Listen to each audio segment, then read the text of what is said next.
So, yes, we are. All right, hello everyone. I want to thank you for joining us in JT's Ladies Lounge tonight. This evening, today is Oh, my God.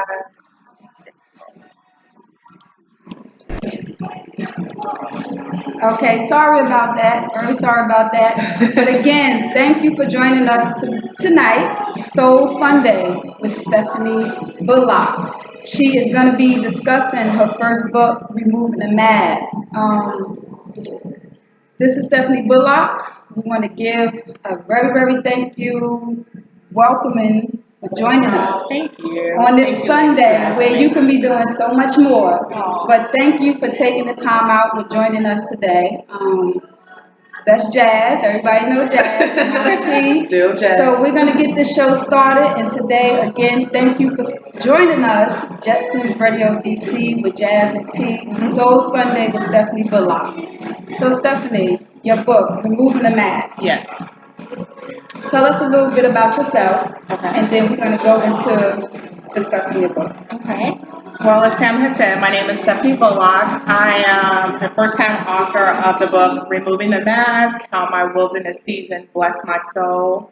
I reside in the Washington, D.C. area. I am originally from Chicago. I always say I'll always be a Chicago girl at heart. I am married, and I've been married over 20 years. I'm a grandmother and a mother. Congratulations. Thank you. That's awesome. Wow. So, in writing your book, did you have any complications or any roadblocks, or did you, like, writing it? Like, how was the writing process for your book, being a first time author?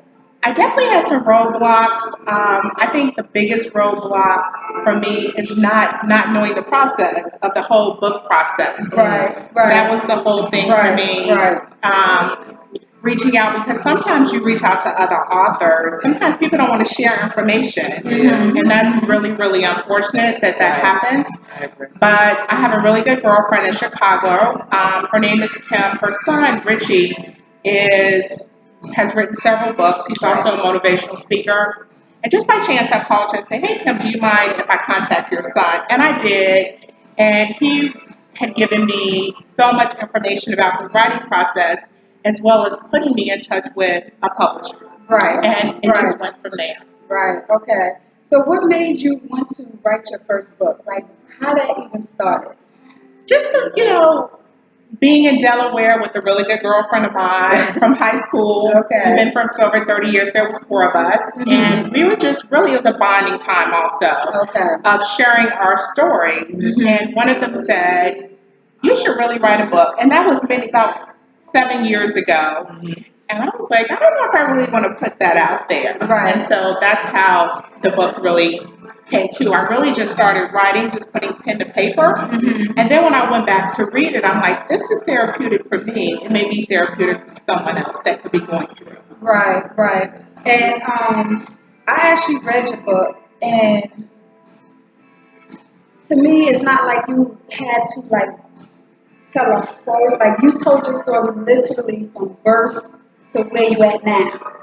Yes. It wasn't, long, it wasn't drawn out. You got pretty much right to the point where even if somebody wanted to try to figure out in between your book, Right. you didn't have to, because Right. you pretty much got to the point each stage of your life. Right. So In under 500 pages. Right. So Seriously. So even the stories that weren't in the book or that weren't told, you don't even need to know that. Right. You get what I'm saying? Like, Exactly. you don't even need to know that to see where you at right now. And you said it share. You don't even need to know the in between, Right. because you pretty much got to the point. Right. This is my life. This is where I'm at now. Right. So that's a good thing. The other part about that, like you said, even the stuff that you wonder about in between, those can be your next books.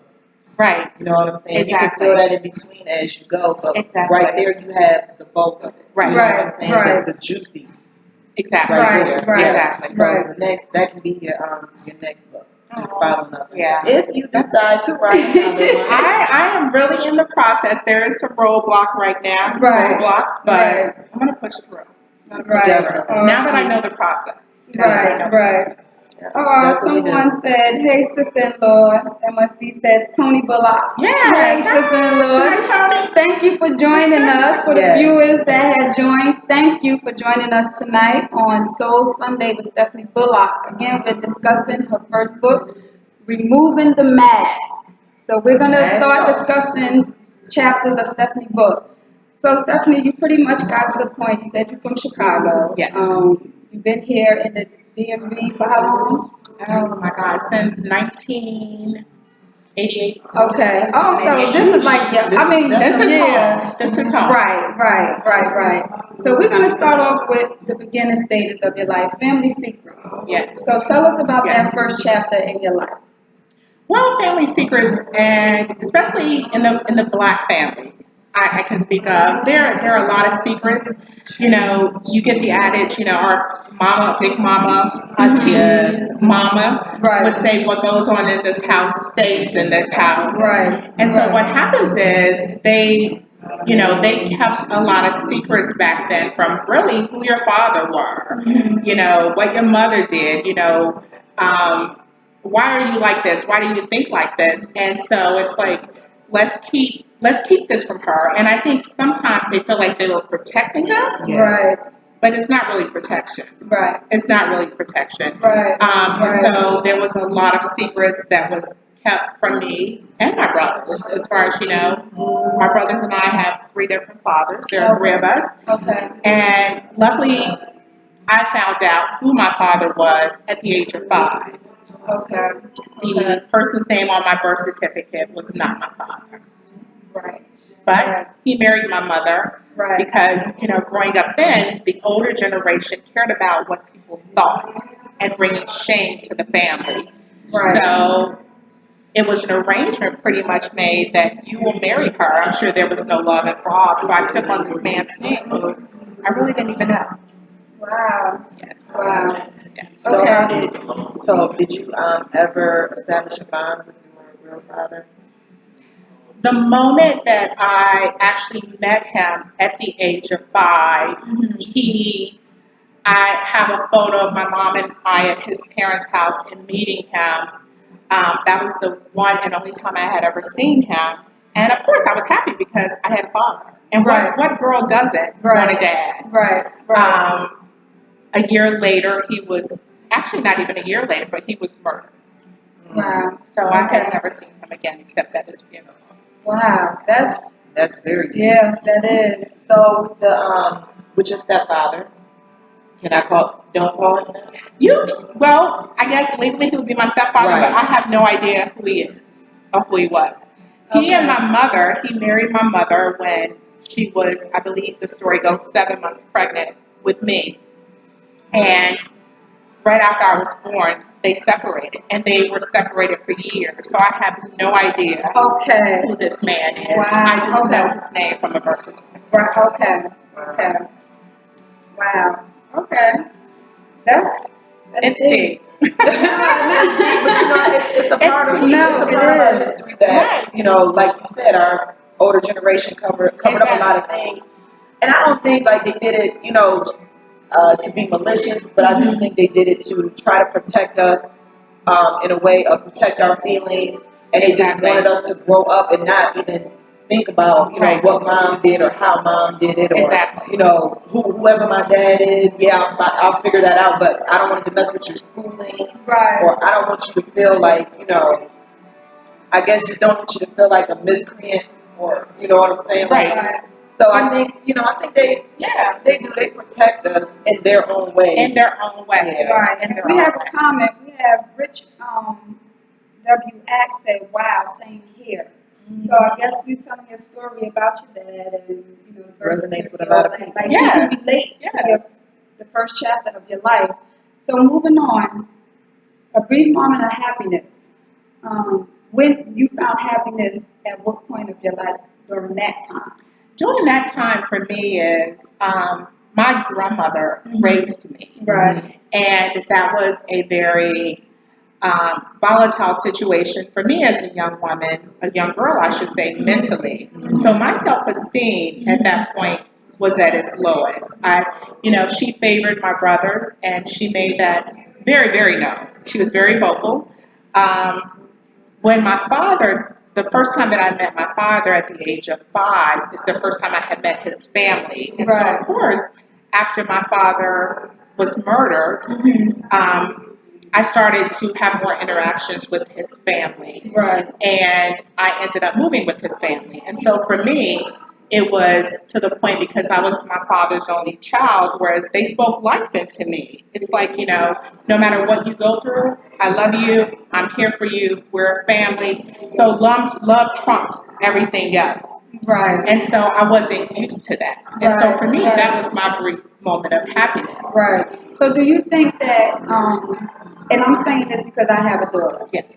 and you said your grandmother raised you, and it wasn't a pick or choose, but do you think maybe, like, as you got older and really thought about it, do you think maybe your grandmother just did more of a tough love because you was a female?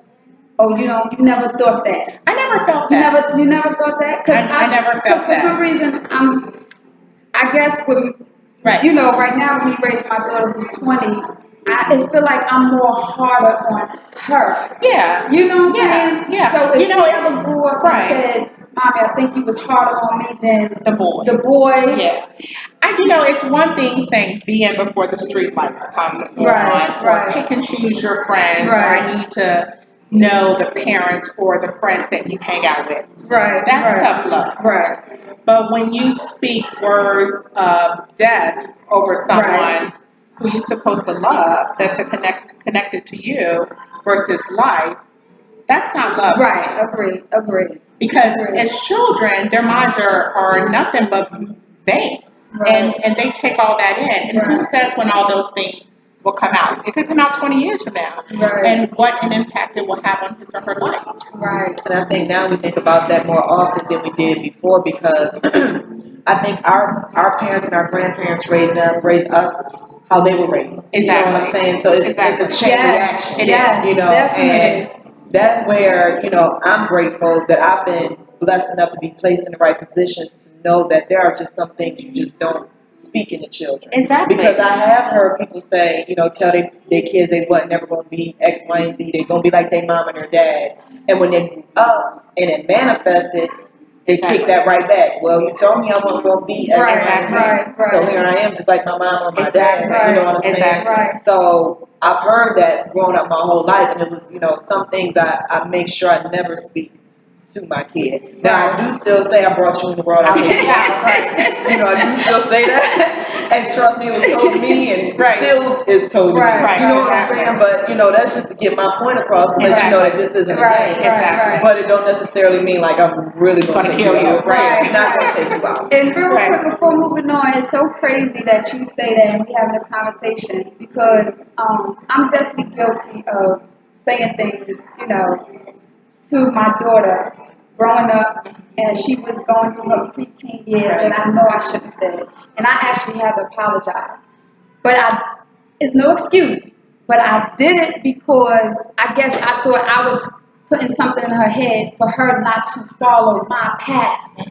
You know what I'm saying? Right. It wasn't because I didn't love her. It It's wasn't. anger. It was because I'm saying these things because I don't want you to go the same route that I'm going. Right. You know what I'm saying? So I'm definitely guilty of saying things I know I should never have said to my daughter. Right. You know, but that also goes back to, especially we as women and our girls, as far as telling our stories. Right. No matter how embarrassing or shameful you may think it is, Right. but really coming to a place of really being raw and sharing your story. Right. Yeah, and Yeah. that's important. It's funny you mention that because even when I wrote my book, Right. that was a lot of, just peeling off band-aids. Right. You know what I'm saying? And it took me a while, even though my book is probably smaller than yours. Right. It was still so much that I wanted to write down, Right. but I already know this is not going to be my only book. Right. And I knew that if I did it, I would never have completed my first Exactly. one. Right. So it's all, and then even now going forward, I've ran into some mountains between, January and July. So it's like when I write that book and tell that story, that's going to be another Right. raw, real moment. Right. You know Exactly. what I'm saying? So Exactly. the thing is that when you're in your raw moments, that's when people relate to you more. And that's when you can know what really I'm saying? bless people too. Just like you just did. Yeah. Just Right. transparency. Yeah, All right, I so completely agree. the next chapter in your book, lies, lies, lies. Yeah. Lies, lies, lies. More lies. More lies. Right. We all told a lie. We all You know, have some told a can lie. be crucial. You know, some can be do a lie. Why you lie about that? But some really lies can be really like, Detrimental. yes, Right. to our lives. Right. Exactly. Regardless if you told it or somebody, Or somebody said else it said too. it. Right. Exactly. Right. Exactly. Right. And one of the reasons I wanted to put that chapter in there is because I didn't know my father at all. Mm-hmm. And I had heard through the years, even as an adult, how he was murdered, you know.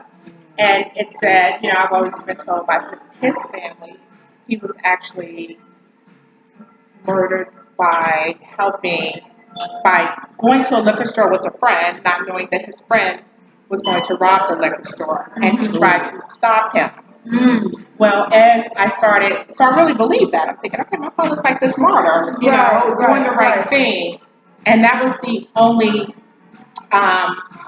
as far as emotions I really had from my father, because I really didn't know him, is that he really was a man of ethics and doing the right thing. Right. Until when I started writing the book, I started reaching out to people besides his family that knew him, which was also his wife, Okay. who shared all the details about my father That you did. that I did not know. That I did not know. So I was a little bit embarrassed by that, but at the end of the day, that's my story. That was his story. My father went away to Vietnam, came back, and she shared a drug addict. As most people, men at that time that went away to Vietnam, they came back as drug addicts. And there was no VA hospitals available in the city of Chicago that would take him. So they sent him to Milwaukee, Wisconsin, where he was supposed to be in rehab. And this is what happened. He actually robbed the liquor store and was murdered by the owner. Wow. So you talking to your father's wife at the moment, did you regret, like, from this chapter now, that we just, from the beginning to where we at right now, did you have any regrets? Like, can you recall having any regrets? Like, when you went to go talk to your father's wife, did you, like, oh, I shouldn't have did this? No. Or no? No. Okay. Because actually, she had given me a piece of my life and story. Right. And she put it out there. It was the truth Right. of what, you know, our conversations were very raw. Right. I told her, you know, I really want the truth of it all. Right. And she did that. Right. And for me, it was closure to that part of my life with my father. Right. You know, I didn't judge my father. Oh. And knowing this, Right. because I knew that my father was, it was an addiction. And no matter what your addictions are, you know, if you're an alcoholic or whatever, an addiction is an addiction. Yes. Yes. You know, your actions may be different with each addiction, but his was merely an addiction. Yes. And I still loved my father because of that. Oh, yes. Definitely. Yeah. and even at that young age that you were, it's amazing how you were even able to deal with all that.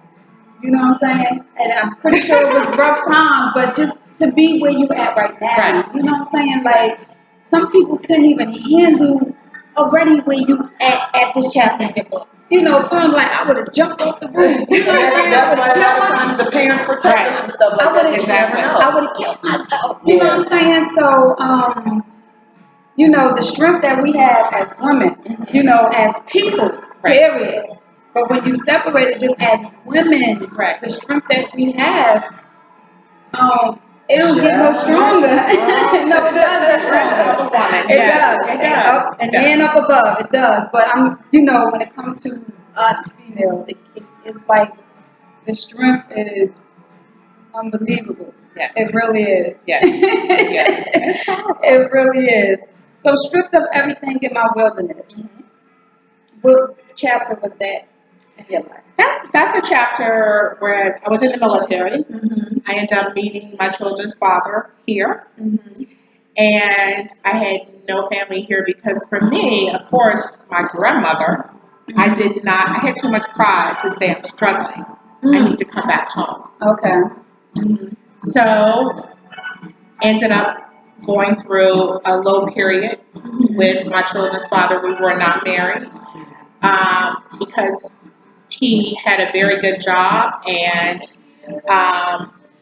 really had the resources. My children were taken away from me. And I ended up having to go to a homeless shelter here in the area, Shepherd's Cove, who we were just there recently. It's funny how life comes full circle with UCAP, United Communities Against Poverty, for an outreach day. And for me, in going to that shelter, it was a very embarrassing low point for me. Right. I could have easily picked up the phone and called my grandmother and said, you know what, I'm going to come back home to Chicago. Right. But because I didn't want to hear I told you so. Right. You know, this is the same person saying you're going to die really deaf like your mother. You're never going to amount to anything. Right. I was like, you know what, I'm going to go through this wilderness. I don't know where it's going to take me. My kids were not in the wilderness with me, thank God. Right. But sometimes I felt like, too, I read something recently that said separation before elevation. Yep. And sometimes God has to set us aside for a purpose so that we can really, really hear Him. Amen. Because sometimes we judge ourselves and we make our situations worse in the wilderness because I wasn't at a place where I could speak life over myself. Right. Ended up going to this shelter, and actually, to be very honest, I thought I was too good to be there. Like, what am I doing here? And my church home today, Ebenezer, would come every Tuesday for Bible study. And as I sat in the room, one of the women said, you know, you need to come out and join us for Bible study. And she said, you need to start speaking life over yourself while you're here in the midst of the wilderness. Because if God can't trust you here, how is He going to trust you here? Right. It took a while for me to get to that point. And I remember God saying, do you trust me? I was like, yeah, Lord. You know, we all say, yeah, I trust you, but do you really trust me? You know? And I remember coming out of the room in Shepherd's Cove, going into Bible study. And then other women at the shelter started coming to me. It's like, you know, just talking, and we would share stories. And I would, even though I was in my wilderness, I found myself encouraging them. But then I'm going back to the room, and I'm a mess. Right. Then after about 3 months of being here, I just became empowered. And I started saying how God, my story didn't belong to me. And I remember saying that one day. My story don't belong to me. It belongs to Him. Right. And that's when He really started to empower me and bless me. So. And this is where, like we was talking about earlier, even talking now on the interview, where I can tell you that your book, I can definitely relate to your book.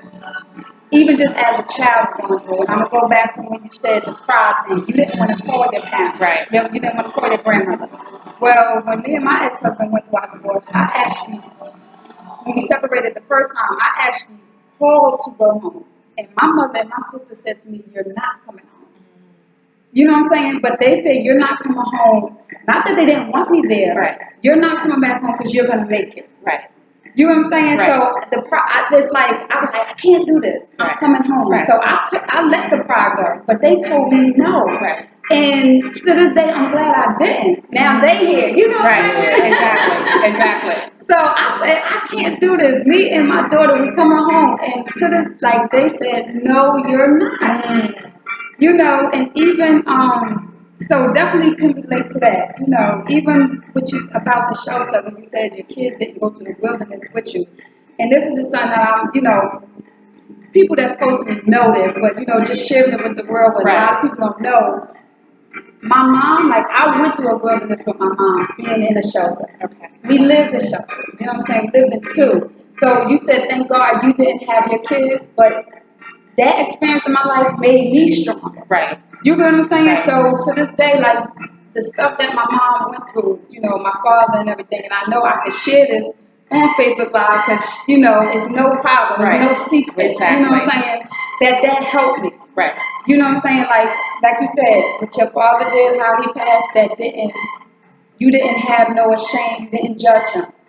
And I think that happened in my mother's life because that made me who I am today. You know what I'm saying? No judgment. So I definitely can relate to your book. You know what I'm saying? Like, I definitely could. Even though you wrote it in your adult life, I'm recapping my childhood through your book. Yeah, that's what I did the same thing. And, so. honey, only thing I can say is I thank God for my journey. Yes. My life is definitely the gift and the curse. You know what I'm saying? My mom was definitely not conventional. Right. You know what I'm saying? Right. She was all fun, it's so much. Now I can write a book on that alone. But from her trials and tribulations, as I got older, I learned to judge less. Right. You see what I'm saying? Right. Because Right. when you're younger and you're coming up and you like, why am I going through this? Why? Why can't you just stop? Why can't you just be regular? Why can't you just get to the PTA meeting and bake some brownies or something? Right. She was not that. Now she will bake and buy, but after that, boom, she was gone. You know what I'm saying? Right. So she was going through her fire. Okay. So I wouldn't have to. Right. I ain't gonna say so I wouldn't have to because that was her path that God had for her. Exactly. You know what I'm saying? But exactly.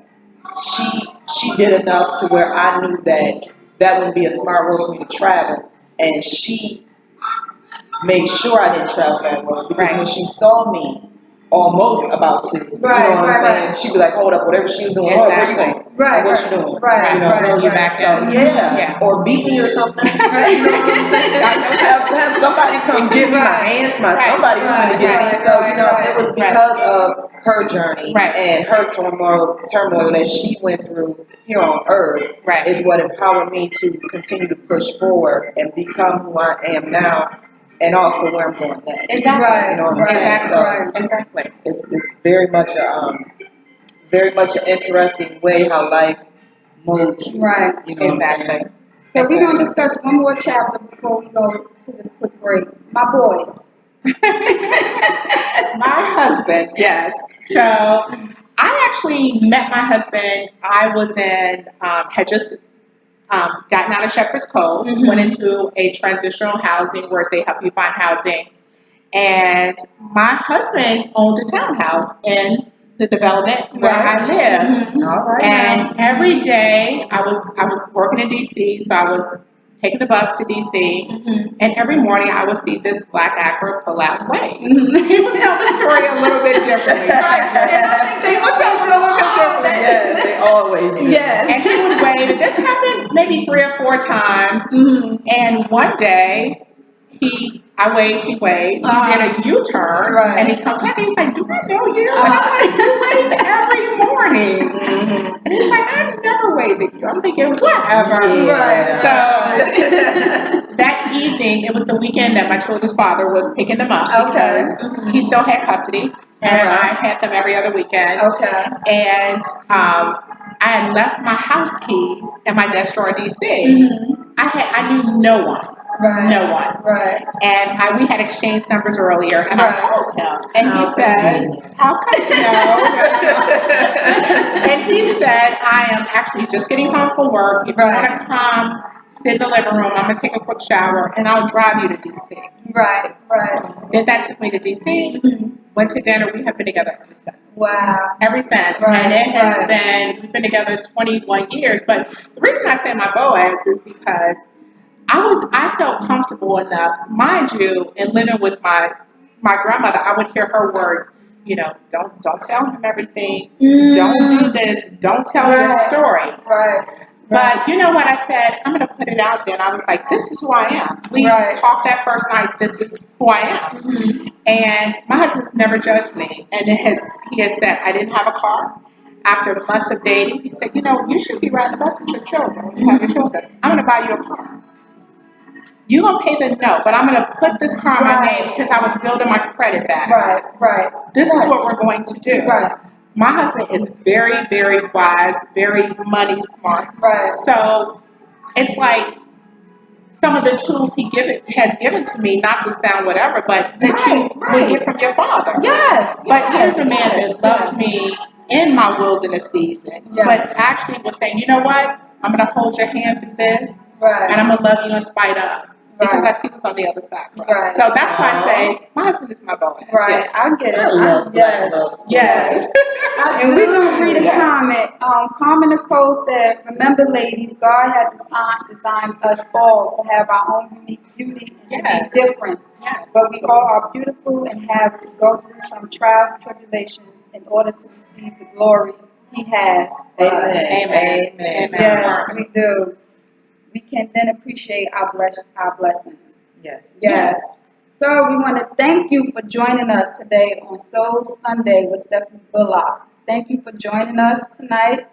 Thanks for tuning in, Jazz everybody. and tea. Yes. We're going to take about a 3-minute break, so stay tuned, sit tight, and please join us In for a the couple remaining more of the minutes. show. Yep. Thank you. Thank you.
Okay, everybody, we are back. Thank you for joining us here in Ladies Lounge, JT Ladies Lounge on Jetsons DC. And I am Jazz, and this is T. And in our lounge, we have Miss Stepfanie Bullock. She has written an amazing, amazing book. We've been talking about it. It is called Removing the Mask. Here it is, bite-sized, guys. You can finish this, read this on your lunch break.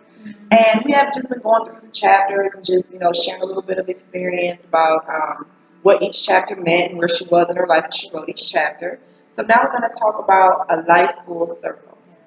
So when I think about a life full circle, I'm thinking about, I know for me, when things come full circle, it's because I've reflected on everything that I've gone through and it all makes sense. Yes. You know what I'm saying? Yes. So how did your life come full circle and what was your aha moment? I think for me, the life coming full circle, when I wrote that, it was more so with my grandmother, because in between this, I found out that this woman was not really my grandmother. She was my mother's aunt. Her sister was my grandmother.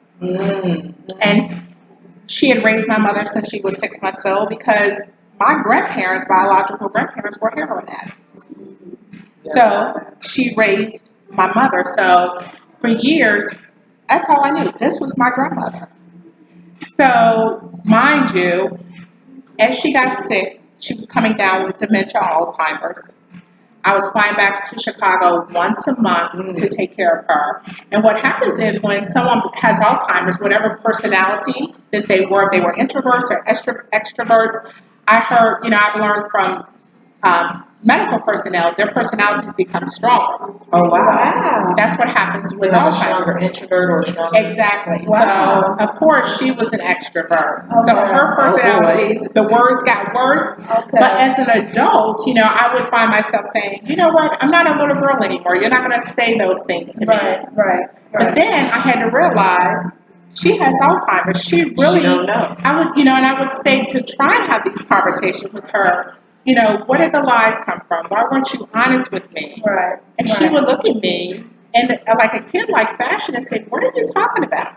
And that's when I knew that she was really deep into Alzheimer's. Right. So I was flying back and forth home. And one night, my husband said, you're flying home every month to Chicago, bring her here. Okay. And so, of course, I was still in myself. Wait a minute. Right. I escaped her. Right. And you want me to bring her home. Right. Bring her here. I was like, you know what? I'll bring her to Maryland. We'll put her in an assisted living facility. Right. Do all of those things. We'll make sure that she's well taken care of. He's like, no, bring her here. To our home.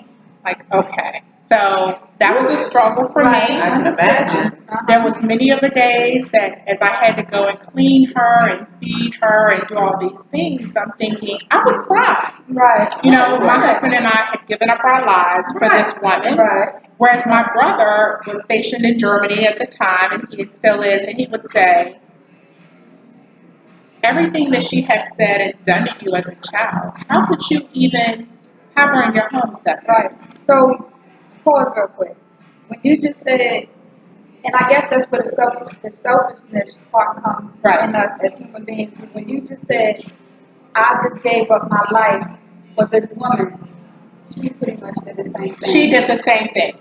But she just handled it different. Correct. Right. And then, even with that and bringing her to my home, I had to think about things like that. Right. You know what I mean?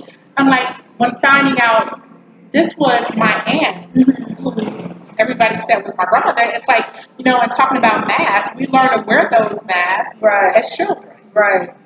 From our grandmamas, the big mamas and aunties. And so I ended up bringing her to our home.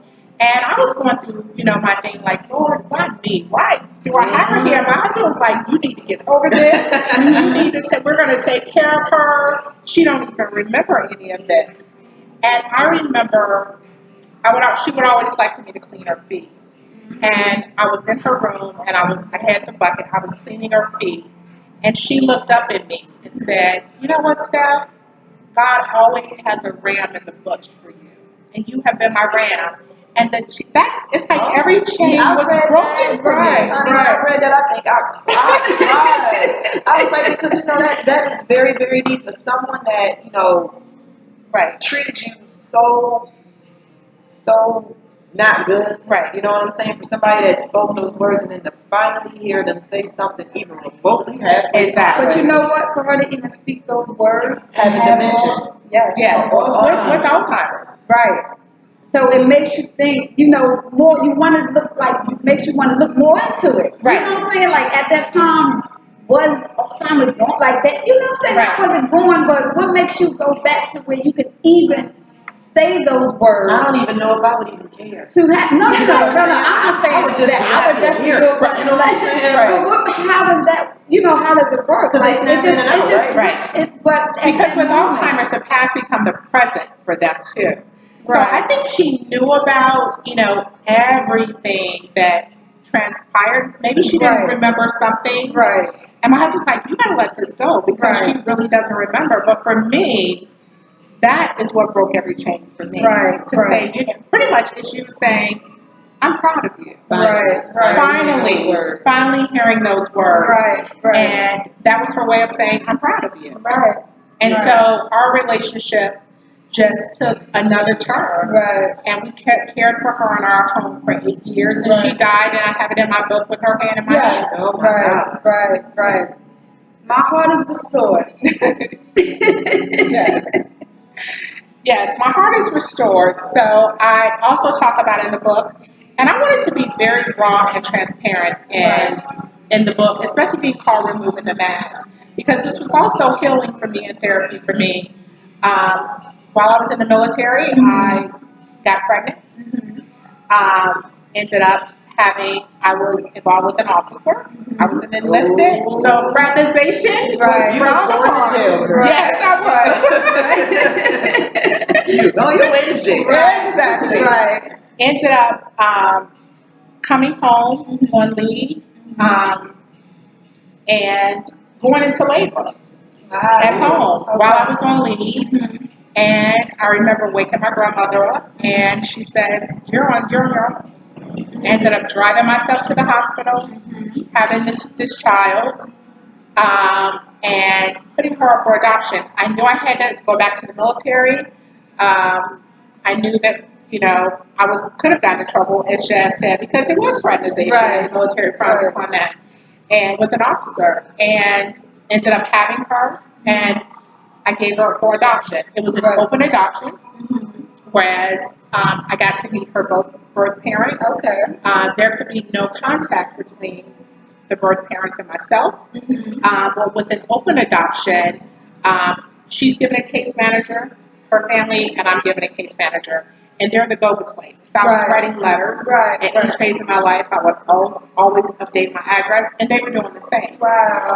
And when she turned 18, I'll never forget, I was in Atlanta for work. I was traveling for work, and I was at the hotel sitting in the lobby having a cocktail, and she called, and she said, "Stepfanie, what are you doing?" "This is the case manager." And I said, "I'm in Atlanta for work."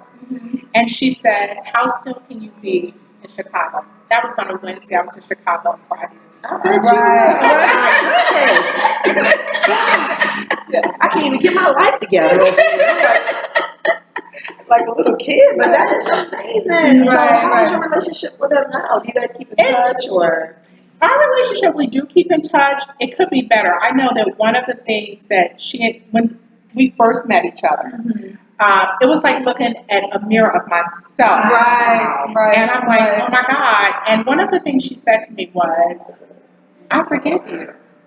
Because what you did was very selfless. It was a selfless thing what you did. She went to a good family. They were both educators. Good. And she had said, what you've done is a very selfless thing. And now I think for her is wanting to know her father. But with the adoption, the agreement was his information would never be put out there. Okay. So how is she handling it? Honestly, because she can look for him on her own, right? With information, yes. With information, which she doesn't have that information. And the legal aspect, I can't give that information. But now she's 18. Now she's 18.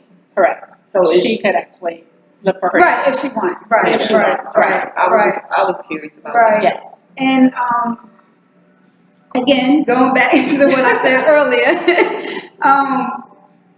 how you gave your daughter up for adoption, I know it's no comparison, but how I was saying to you earlier, with me letting my son go with his dad, I can imagine you doing that because that was my son only 20 minutes away, and I still get to see him every day, talk to him.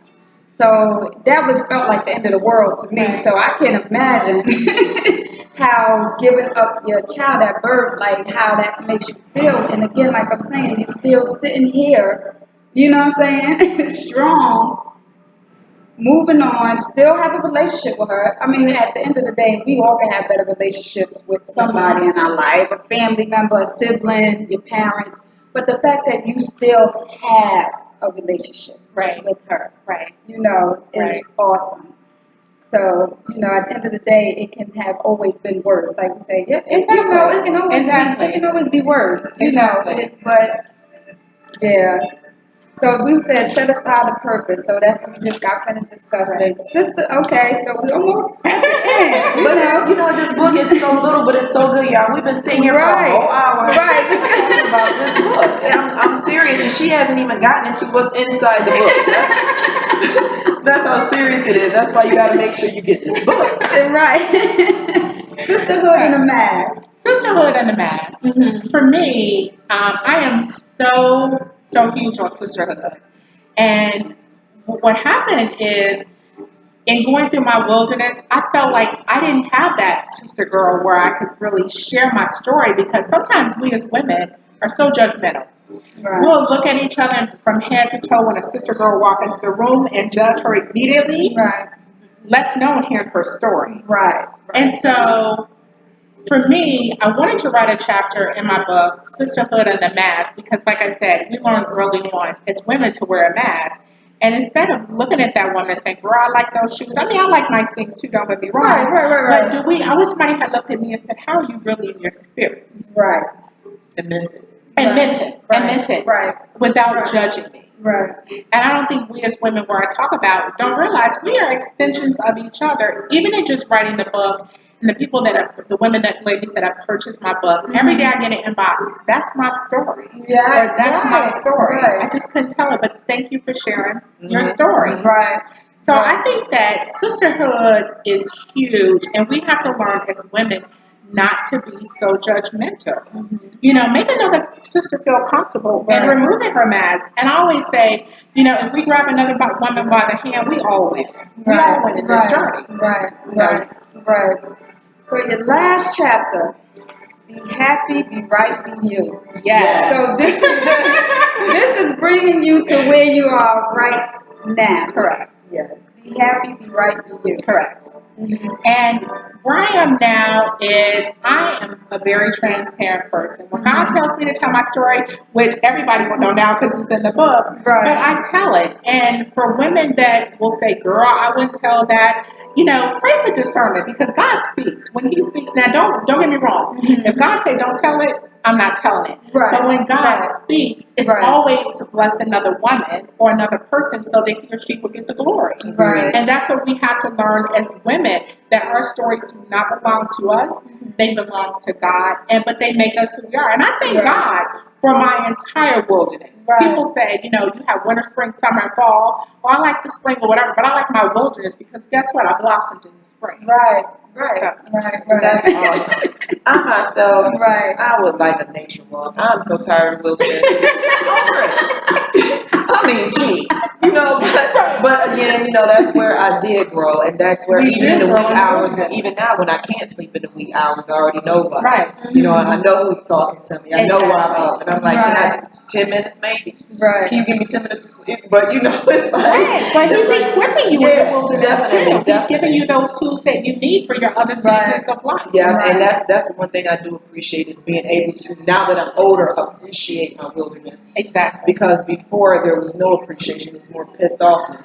Right. You know what I'm saying? Right. So now that I'm older, it's like, okay, I'm going through, but I know there's the other side, and there's got to be a reason I'm going Right. You know what I'm saying? Exactly. God, I know you're trying to tell me something. Okay. You know, all right, I'm ready. Let me humble myself down. So I am so impressed by this book. Okay, thank you so much for joining us here. Thank you, ladies, for having me. Thank you for giving us an hour of your time. Yes, thank you for having me. We can't wait to have you back so we can talk about you. Oh, yes. Do you have any upcoming speaking engagements or events that you're doing or anything like that? I'm actually, it's funny, in talking about a life full circle, I will be in Chicago for a book signing in October. Awesome. I will also be doing Rashida Harrison is the president of UCAP, which is United Communities Against Poverty. She runs Shepherd Coast Shelter where I was once a resident. I will be doing a book read and discussion. Don't have an exact date yet. We're still trying to work that out at the shelter. So you talk about a life full circle, because what I need these women to see is you don't have to look like what you've been through. Right. So for me, that's really what I'm looking forward to. Right. We had a few comments. Phyllis Harrington says, "Speak it." She says, "Speak the truth." And then you have Robert E. Jones says, "Stepfanie Bullock, speak." And we had a couple new people joining us. Frankie, thanks for joining. Tiffany, thanks for joining, baby. Cassandra, thanks for joining. Bianca, love you, boo. Thanks for joining, guys. And we are, again, also your contact information. How do you reach? So you can contact me via my email. It's S as in Sam, B as in boy, Renee, RENEE, the number 7 at yahoo.com. You can also purchase the book on Amazon.com. Also, those books are not signed, but a lot of people have reached out to me and said, "I want an autographed copy." So you can you can actually text me or email me, which I put my email address, but you can text me at 240-743-7958. I will send you a Square invoice, and shipping is free. Oh, wow, cool. Yes. Again, so thank you so much for the book. Yes. Thank you for your time. And like I said, it's crazy how we've been sitting here talking about this book, and we haven't even talked about what's in each, what's in here. Yeah, because you gave us the chapters, but you still have to read it. You still have to read get it. the feel of it. It's like that. So make sure you get your copy, pick up your copy. You said Amazon, right? Amazon. Okay. Yes. Right. So I have one more question before closing. After it was all said and done, have you reached your goal of writing your book? Did you reach what you wanted to do? I did. I reached my goal of having an impact on other women's lives. That hopefully it will prompt another woman to remove her mask, and it become a trickle down effect. And I think we're going to be better women and sister girls and wives and daughters because of that. Right. So we want to thank everybody for joining us in the JT Ladies Lounge. If you have any questions for Stepfanie, we have a few moments left. If you have any questions or comments, please share. Like Stepfanie said, you can get her book from Amazon, Removing the Mask. Yes. Trust me, this book, even if you can't relate to the first 3 chapters, probably somewhere in the book you can relate to it. Even if you don't, you might know somebody that's going through what Stepfanie been through, and you can help them along the way just by reading Stepfanie's book or just sharing the information of what's in Stepfanie's book from hearing what you heard today. And it's not just a book. It wasn't just a made-up fairy tale story. This was her life. Yeah. This was her life, and she's here now joining us. In the Ladies Lounge, we want to thank you again. It's my pleasure. So, even after we end the show, if you have any comments, questions, you can hit us up on JT Ladies Lounge at yahoo.com. Instagram, JT Ladies Lounge. yes.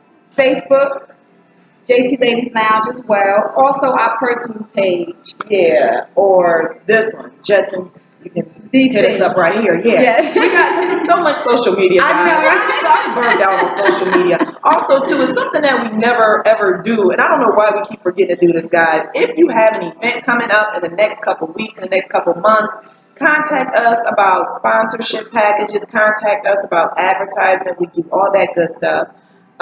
If you have any music, a video that you want to have debut on Jetson, on JT Ladies Lounge, We would love to have it. Grown and sexy music, please. Inspirational music, gospel music, Uplifting, yes, empowering. yes, something sexy, you know. So make sure you send it to us. Like I said, hit us up for sponsorship packages.